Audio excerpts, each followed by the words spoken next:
নমস্কার, আমি দীপঙ্কর চলে এসেছি আপনাদের জন্য একটি ডেইলি ব্লগ নিয়ে। বেশ কিছুদিন আগে গেছিলাম আমি মন্দারমণি। মন্দারমণি যাওয়ার জন্য আমার ট্রেন ছিল মালদা স্টেশন থেকে 11:30টায় দার্জিলিং মেল।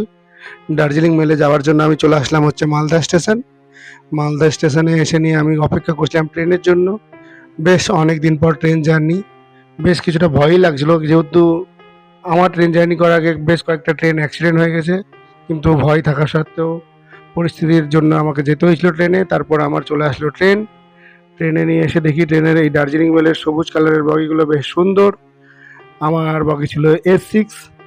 তারপর আমি হচ্ছে গিয়ে S6-এ উঠে গেলাম, এসি স্লিপার বগি। তারপরে শিয়ালদায় নেমে আমাদের ছিল ট্রাভেলারের এসি বাস। এসি বাসে করে চলে গেলাম আমি মন্দারমণি।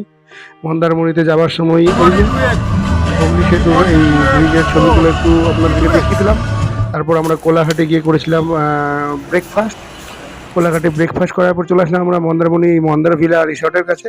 রিসর্টে এসে আপনাদেরকে দেখিয়ে দিচ্ছি জায়গাটা, লোকেশনটা কেমন লাগে। আমি একটু ব্লগের মধ্যে নিজেকে তুলে ধরার চেষ্টা করেছিলাম। তারপর চলে আসলাম আমাদের হোটেল রুমে। দেখুন আপনারা হোটেলের ভিডিও। এইটা হচ্ছে আমাদের মন্দারমণি হোটেল। এইটা হচ্ছে আমাদের বাথরুমটাই প্রথমে দেখালাম, যাই হোক বাথরুমটা আগে পড়লো। তারপর এটা আমাদের বেডরুম।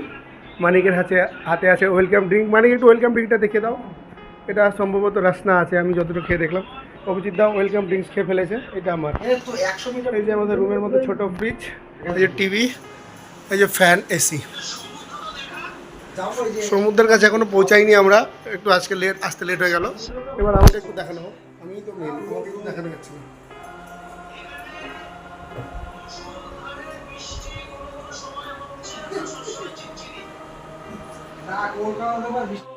তারপর ওই ট্রেন বাস জার্নি করার পর আমরা হয়ে গেছিলাম যথেষ্ট ক্লান্ত। তাই স্নান দান করে নিয়ে আমরা হচ্ছে গিয়ে একটু রেস্ট নিচ্ছিলাম, খাওয়া দাওয়া করে নিয়ে।